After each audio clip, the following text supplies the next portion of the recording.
Hello students, कैसे हैं आप सब। आई होप आप सब अच्छे होंगे। आईसीटी वर्चुअल क्लासरूम में आप सबका स्वागत है। मैं विकास। बच्चों, क्लास 6 का मैथ्स हम करेंगे। चैप्टर है अपनी संख्याओं की जानकारी, नोइंग आवर नंबर्स।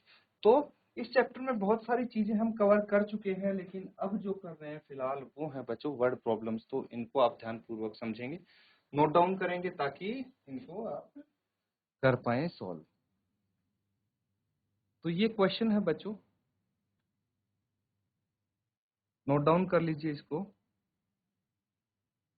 क्या है question? A machine on an average manufactures 2,825 screws a day. How many screws did it produce in the month of January 2006? एक मशीन औसतन एक दिन में 2,825 पेज बनाती है। जनवरी 2006 में उस मशीन ने कितने पेज बनाए, ये आपको बताना है। तो इसके लिए बच्चों आपको पता है वन डे, एक दिन में कितने पेज बनते हैं, एक दिन के पेज पता है। तो जैन में कितने दिन होते हैं, ठीक है, जैन में कितने दिन होते हैं ये भी आपको पता होगा, 31 डेज होते हैं। तो बस अगर एक दिन में 2,825 पेज बनते हैं तो 31 दिन में कितने पेज बनेंगे ये आपको बताना है। फटाफट नोट डाउन करिए इसको और सॉल्व करके आंसर बताएंगे बच्चों।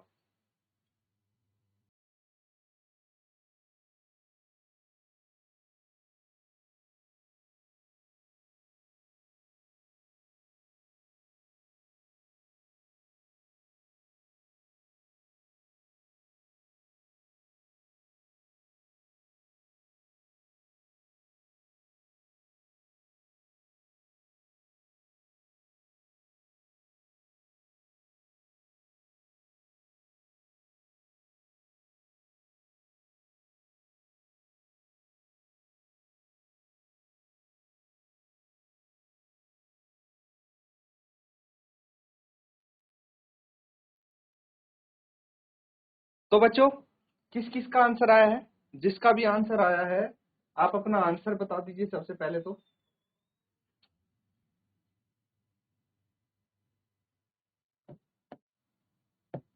अगर आपका आंसर आया है बच्चों तो हैंड रेज करेंगे आप।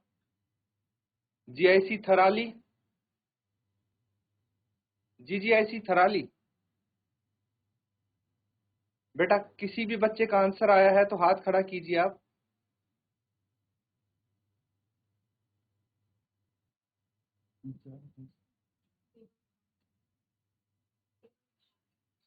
जीआईसी देवल थाल। बेटा आप में से किसी बच्चे का आंसर आया हो, बहुत ही सरल क्वेश्चन था ये, कौन बताएगा? शाबाश। या और समय चाहिए आपको सॉल्व करने के लिए इसको? जीआईसी बनचूरी। किसी भी बच्चे का उत्तर आ गया है तो आप उत्तर बताइए बच्चों।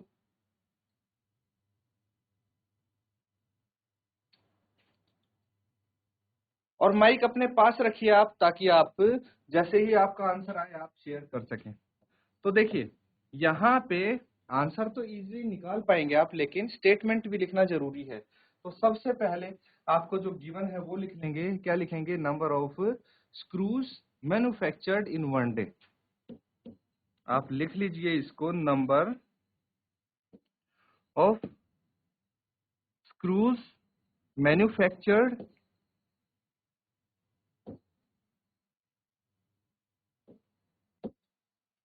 इन वन डे। एक दिन में कितने स्क्रू मैन्युफैक्चर हुए, ये गिवन है आपको 2825, 2825 पेज बनाए हैं, ठीक है, मशीन ने। लेकिन हमें क्या निकालना है? जनवरी 2006 में कितने पेज बने हैं ये बताना है। तो आप लिख लीजिए यहाँ पे number of screws manufactured in Jan 2006, that is 31 days. Jan में कितने दिन होते हैं? 31 दिन होते हैं। तो उसके लिए आपको क्या करना पड़ेगा? 2825 है, इसको 31 से गुना करना पड़ेगा, ठीक है, 31 से गुना करना पड़ेगा। ये कुछ इस तरह से हुआ बच्चों कि अगर एक दिन में आपको मिलती हैं 10 टॉफी, ठीक है, या 10 चॉकलेट मिलती हैं एक दिन में, तो 5 दिन में कितने मिलेंगी चॉकलेट आपको? भाई 10 को 5 बार ऐड कर देंगे, हर दिन 10-10 चॉकलेट मिलती जाएंगी, तो 5 दिन में कितनी मिलेंगी? 50 चॉकलेट मिल जाएंगी। या तो भाई 10 को 5 बार ऐड कर दो, या फिर 10 को 5 से मल्टीप्लाई कर दो, सीधा 50। इस तरह से आपका आंसर आएगा। सेम चीज यहाँ पे है, अगर एक दिन में 2825 पेज बनेंगे, तो 31 दिन में 2825 गुना 31 आप कर देंगे, इस तरह से आंसर आ जाएगा आपका। इसको मल्टीप्लाई कीजिए, अब क्या आंसर आता है? 2825 को 31 से मल्टीप्लाई करना है, तो 1 से गुना करते हैं किसी को तो सेम रहता है, तो मैंने एज इट इज लिख दिया। अब 3 से मल्टीप्लाई कीजिए, 3 इंटू 5 15, कितना हासिल आ गई? तो 3 इंटू 5 15, 1 हासिल आ गई। 3 इंटू 2 6 और 1 7, 8 या 24, ठीक है, 2 हासिल आ गई। 3 दूनी 6 और 2 8, यही आएगा या और कुछ आएगा? देख लीजिए एक बार। 5 एज इट इज, 5 और 2 7, 8 और 7 15, 1 हासिल, 4 2 6 और 1 7, और ये आ जाएगा, ठीक है, ये आंसर आएगा। लेकिन प्रॉपरली आप लिखेंगे कैसे? आप लिखेंगे देयरफॉर 87,575 screws produced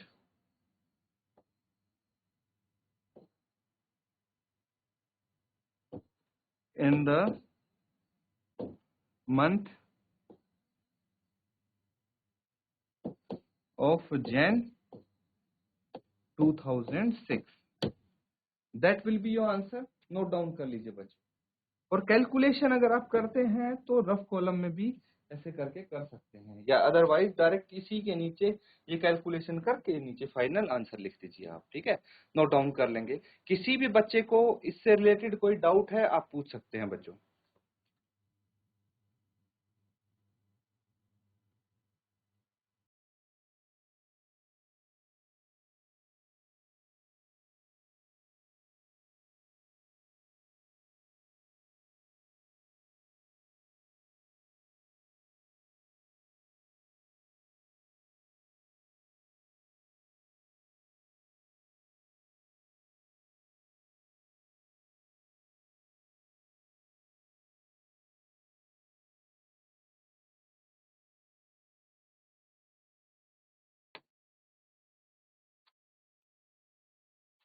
तो ठीक है बच्चों, उम्मीद करता हूँ सबने इसको नोट डाउन कर लिया होगा।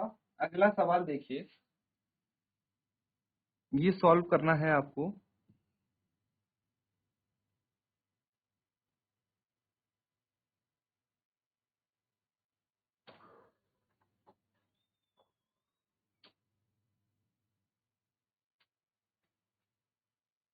ये है क्वेश्चन। क्वेश्चन क्या लिखा है? A merchant had 78,592 rupees with her, ठीक है।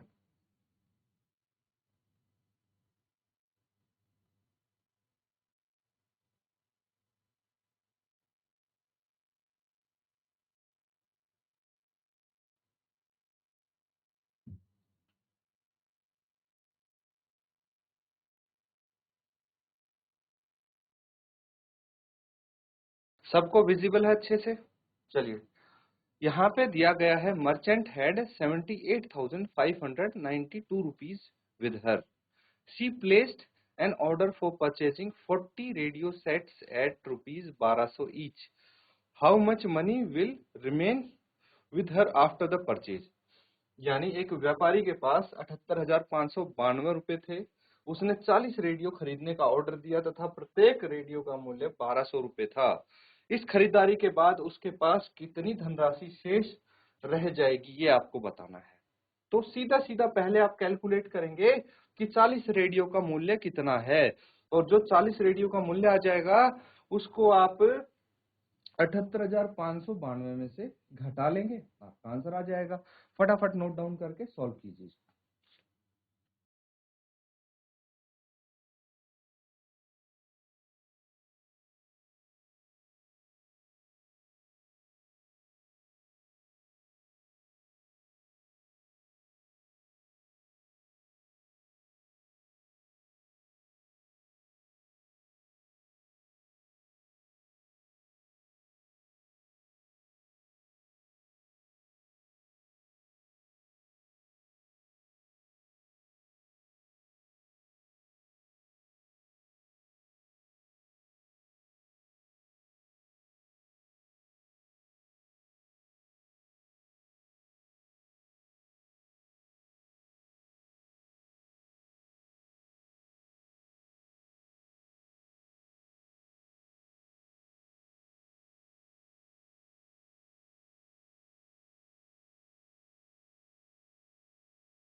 तो बच्चों किसका आंसर आया है?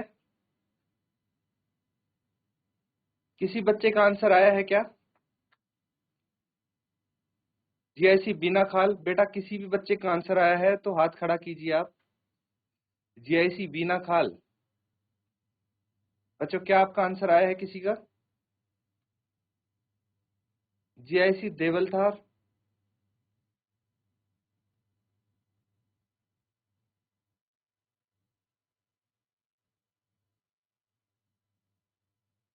जीआईसी कोट कंडारा, बेटा आप में से किसी का उत्तर आया है?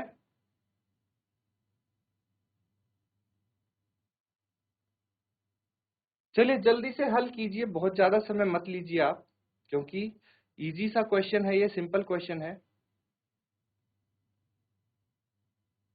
तो फटाफट जिसका भी आंसर आ जाएगा हाथ खड़ा कर लेंगे आप।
तो कौन बताएगा आंसर? जीआईसी कोट कंडारा,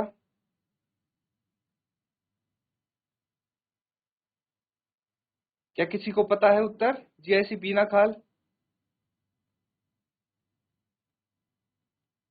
चलिए कोई बात नहीं, यहाँ पे ध्यान देंगे सब बच्चे।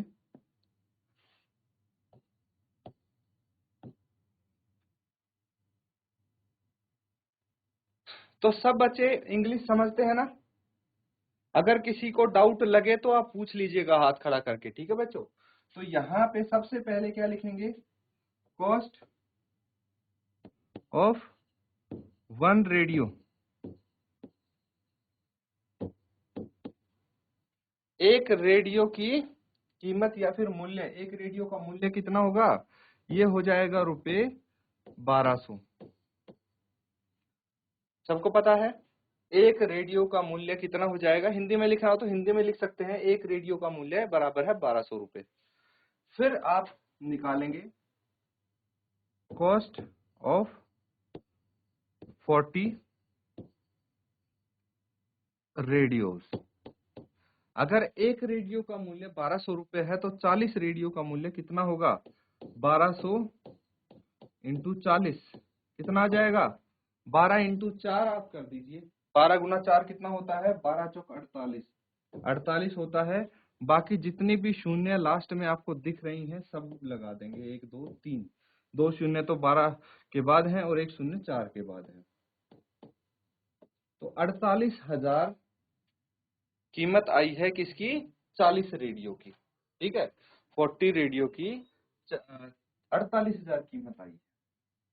नौ अब हमें निकालना है, क्या निकालना है कि व्यापारी के पास कितने पैसे शेष बचे हैं, total money left with merchant. तो आप लिखेंगे, क्या लिखेंगे, total money that merchant had with her. कितने हैं, कुल पैसे कितने हैं व्यापारी के पास, कुल रुपए हैं 78,592, 78,592 ये है। फिर व्यापारी ने कितना खर्च किया पैसा, वो लिखेंगे money spent by the merchant.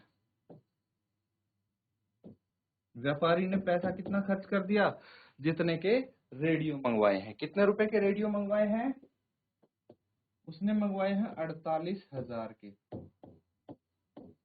ठीक है, तो हमें निकालना है कि उसके पास कितना पैसा शेष बच गया। तो आप लिखेंगे मनी लेफ्ट विद हर। उसके पास कितना पैसा बचा है, ये 2 as it is, 9 as it is, 5 as it is आ जाएगा और यहाँ पे ये 30 आ जाएगा। 30,592 रुपए बचे हैं व्यापारी के पास। कितने बचे हैं, 30,592। तो आप लिखेंगे देयरफॉर, फाइनली आंसर लिख लीजिए आप, देयरफॉर रुपए 30,592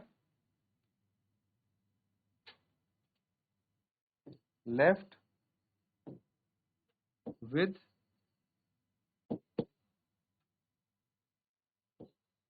द मर्चेंट। ठीक है, नोट डाउन कर लेंगे सब बच्चे।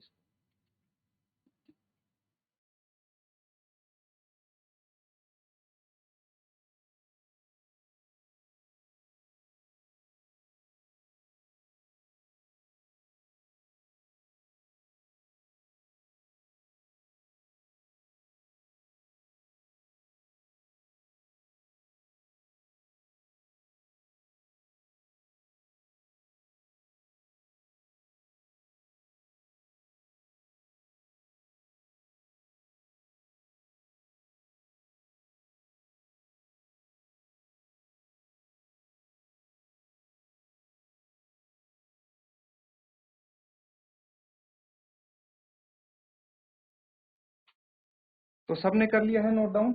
अगर किसी बच्चे को कोई डाउट लगता है, आप अभी के अभी पूछ सकते हैं, हाथ खड़ा करके अपना सवाल पूछ सकते हैं। अगर कोई चीज नहीं समझ में आई है इस सवाल में, तो सबको आ गया समझ।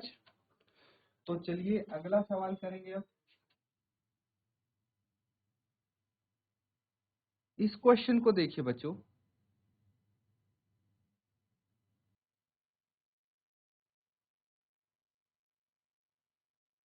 क्वेश्चन पढ़िए पहले और नोट डाउन कीजिए इसको। A student multiplied 7236 by 65 instead of multiplying by 56 by how much was his answer greater than the correct answer. यानी एक विद्यार्थी ने 7236 को 56 के स्थान पर 65 से गुना कर दिया, तो उसका उत्तर सही उत्तर से कितना अधिक था। तो यहाँ पे आपको हिंट भी दे दी है, वैसे तो जरूरत नहीं थी इस हिंट की। दोनों गुणा करना आवश्यक नहीं है, ठीक है, दोनों को मल्टीप्लाई करना जरूरी नहीं है, उसके बावजूद आपको आंसर निकालना है। चलिए नोट डाउन कीजिए और एक बार कोशिश कीजिए इसको हल करने की।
तो बच्चों देखिए, यहाँ पे एक चीज आपको बोल दी गई है कि दोनों को गुणा करना आवश्यक नहीं है, जरूरी नहीं है इनको मल्टीप्लाई करना। क्या करेंगे आप, यहाँ पे आप इसको नॉर्मली अगर ये चीज नहीं बोली जाती तो आपने क्या करना था, 7236 इंटू 65 कर देते आप। अब एक चीज देखिए, 7236 को 65 से गुना करेंगे और एक जगह 7236 को, तो 56 बड़ा है या 65 बड़ा है, ये तो आप पता लगा सकते हैं ना। ऑफ कोर्स 65 बड़ा है, ठीक है, तो बड़ी संख्या से गुणा करने पे हमें बड़ा उत्तर प्राप्त होगा, ये तो समझ आता है आपको। तो बड़ी संख्या है 65, इसीलिए आपसे क्या पूछा है कि सही उत्तर, ठीक है, उसका सही उत्तर से कितना अधिक था ये आपको बताना है। Bye how much was his answer greater than the correct answer. मतलब अगर 56 से गुना करते तो आंसर छोटा आता, लेकिन अभी 65 से कर दिया है तो कितना ज्यादा आएगा। तो भाई इसको गुना करके और इनको आपस में गुना करके घटा लेंगे, आपका आंसर आ जाएगा। लेकिन अगर आपको ये बोला गया है कि गुना करना आवश्यक नहीं है, तो एक चीज आप कर सकते हैं, कॉमन निकालना अगर आपको आता है तो इससे अच्छी कोई चीज है ही नहीं, ठीक है। कॉमन निकालना अगर आता है, नहीं तो आप आगे भी सीख लेंगे। देखिए यहां से मैंने ये बाहर निकाल लिया और ब्रैकेट में लगा दिया मैंने 65, और यहां से ये दोनों सेम नंबर है ना बच्चों। बेसिकली क्या होता है कि a into B plus A into C, अगर ऐसे होता है तो यहाँ पे भी a है, यहाँ पे भी a है, तो ये दोनों में बाहर कॉमन आ जाएगा और ये आ जाएगा b प्लस सी, ठीक है। इस तरह से हो सकता है, इसको बेसिकली डिस्ट्रीब्यूटिव प्रॉपर्टी बोलते हैं बच्चों। तो यहाँ पे हमारा ये माइनस होके आ जाएगा, ठीक है। अब इसको सॉल्व करेंगे तो आपका आंसर इजीली आ जाएगा, ठीक है बच्चों। तो मैं चाहता हूँ कि इसको आप होमवर्क में कंप्लीट करें और जो भी आपका आंसर आए आप अपना आंसर शेयर जरूर करेंगे, ठीक है। तो इसी के साथ बच्चों आज का सेशन हम यहाँ पे एंड करेंगे। Thank you and have a nice day.